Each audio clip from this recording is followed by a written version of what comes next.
Assalamualaikum warahmatullahi wabarakatuh. Pada pertemuan kali ini, kelompok kami akan menerangkan tentang pengelolaan aspek pemasaran dalam UMKM. Kelompok kami terdiri dari 5 orang. Yang pertama yaitu saya sendiri, Ahmad Abdul Latif.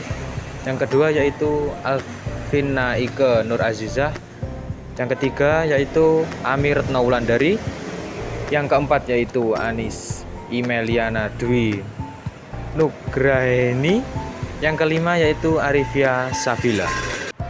Memasuki slide ketiga ini, materi yang akan dibahas dari kelompok kami, yang pertama yaitu perilaku konsumen.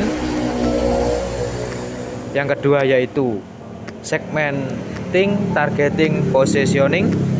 Yang ketiga yaitu penyusunan rencana pemasaran gerilya unggul.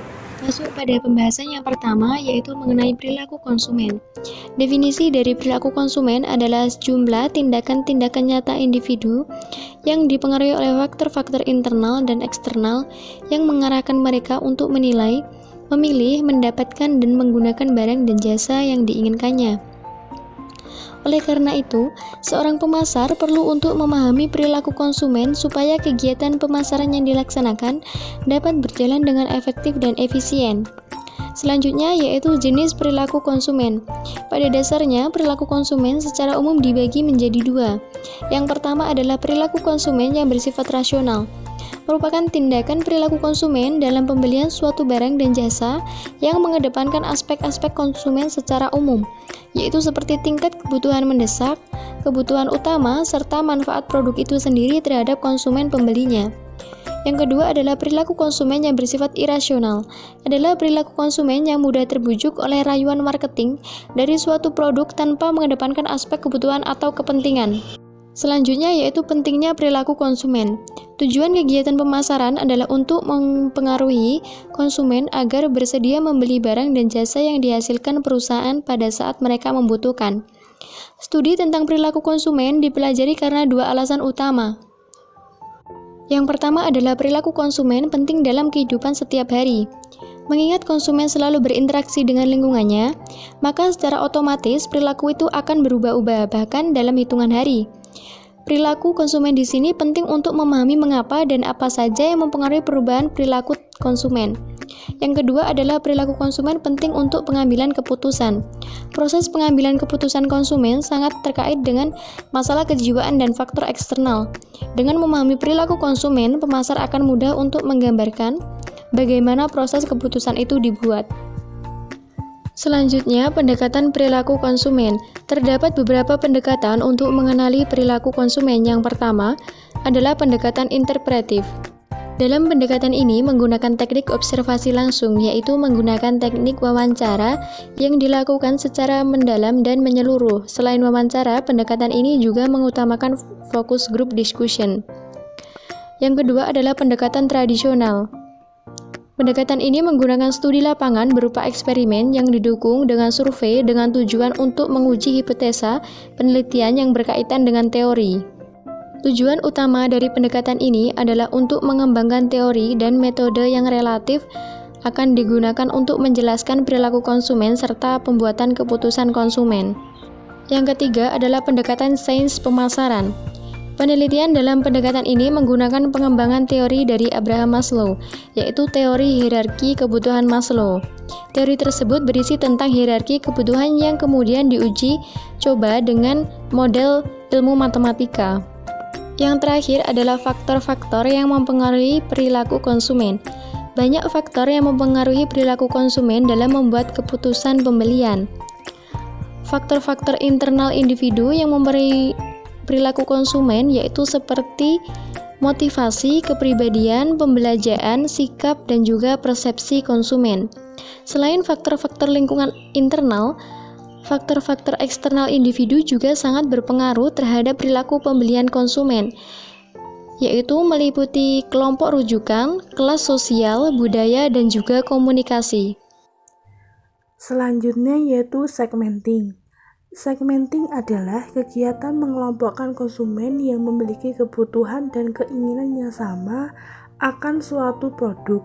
Ada beberapa variabel utama dari segmentasi, yaitu yang pertama geographic segmentation atau segmentasi geografis yang meliputi bangsa, wilayah, negara, kabupaten, kota, atau bahkan tetangga. Yang kedua yaitu demographic segmentation atau segmentasi demografis, membagi pasar ke dalam segmen-segmen berdasarkan variabel seperti umur, siklus hidup, jenis kelamin, pendapatan, pekerjaan, pendidikan, agama, etnis, dan generasi. Yang ketiga yaitu psychographic segmentation atau segmentasi psikografis, membagi pembelinya ke dalam segmentasi berbeda, ke dalam kelas sosial, gaya hidup, atau karakteristik personal. Yang keempat yaitu behavioral segmentation.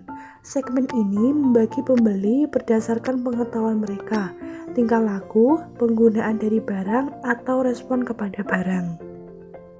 Yang selanjutnya yaitu targeting. Targeting adalah proses mengevaluasi daya tarik segmen pasar yang dihasilkan melalui kegiatan segmentasi pasar.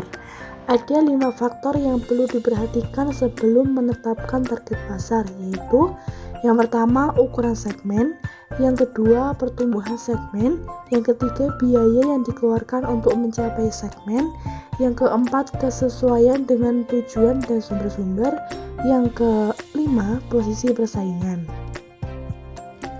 Materi selanjutnya yaitu positioning. Setelah kegiatan targeting selesai, perusahaan perlu menentukan bagaimana produknya akan dipersepsikan oleh konsumen yang menjadi target marketnya. Kegiatan ini dinamakan sebagai positioning, sehingga positioning didefinisikan sebagai tindakan merancang posisi produk dalam benak konsumen. Positioning dilakukan untuk menciptakan citra baik yang diharapkan perusahaan. Maksudnya adalah keterkaitan langsung dengan bagaimana konsumen yang berada pada segmen pasar tertentu atau spesifikasi perusahaan dalam mempersepsikan produk perusahaan. Poin pembahasan selanjutnya yaitu menyusun rencana pemasaran gerilya. Rencana pemasaran gerilya fokus pada pelanggan, di mana kepuasan pelanggan menjadi tujuan utama. Setiap perencanaan dan tindakan perusahaan haruslah memprioritaskan pelanggan. Rencana pemasaran gerilya harus meliputi 4 hal berikut ini. Yang pertama, menetapkan pasar sasaran khusus yang akan dilayani perusahaan. Yang kedua, menetapkan kebutuhan dan keinginan pelanggan melalui riset pasar. Yang ketiga, menganalisis keunggulan kompetitif perusahaan dan menyusun strategi pemasaran kerja sesuai dengan keunggulan tersebut. Yang keempat, menciptakan bauran pemasaran yang memuaskan kebutuhan dan keinginan pelanggan. Menyusun rencana pemasaran gerilya. 1. Menentukan target pasar. Salah satu tujuan dari rencana pemasaran gerilya adalah menetapkan pasar-pasar sasaran khusus yang akan dilayani oleh perusahaan. Semakin banyak perusahaan berusaha untuk mempelajari dan memahami pasar lokal, pelanggan, serta kebiasaan mereka dalam membeli produk, maka semakin fokus usaha pemasaran kepada kelompok pelanggan dan semakin besar pula kemungkinan mereka untuk membeli produk yang ditawarkan. 2. Prinsip pemasaran gerilya antara lain: A. Menemukan jaruk pasar dan mengisinya. Strategi jaruk pasar memungkinkan perusahaan kecil memaksimalkan keunggulan ukuran kecilnya dan dapat bersaing secara efektif. B. Menjual sekaligus menghibur. Konsep pemasaran yang desain untuk menarik pelanggan ke dalam toko dengan menciptakan serangkaian pemandangan dan aktivitas. Seluruhnya dirancang untuk menghibur sekaligus menjual. C. Unik. Salah satu cara terbaik teknik pemasaran gerilya yang paling efektif adalah dengan menciptakan kesan unik dalam perusahaan. D. Interaksi dengan pelanggan. Perusahaan yang membina hubungan lebih dalam dengan pelanggan daripada perusahaan lain hanya mendapatkan hubungan pada penjualan yang memiliki kapasitas pemasar gerilya yang luar biasa. E. Identitas perusahaan. Salah satu cara paling efektif untuk memindahkan usaha para usahawan dari pesaing adalah dengan menciptakan identitas unik melalui merek. F. Fokus pada pelanggan. Banyak perusahaan yang mengabaikan komponen penting dalam setiap perusahaan, yaitu pelanggan. Untuk mendapatkan kembali pelanggan yang kecewa, perusahaan harus sepenuhnya memusatkan perhatian dengan cara yang luar biasa. G. Kualitas. Dalam lingkungan persaingan yang ketat, kualitas produk merupakan prasyarat utama untuk sukses dan bahkan untuk dapat bertahan. Terima kasih, sekian presentasi dari kelompok kami. Apabila ada ditanyakan, silakan ditanyakan di forum diskusi. Wassalamualaikum warahmatullahi wabarakatuh.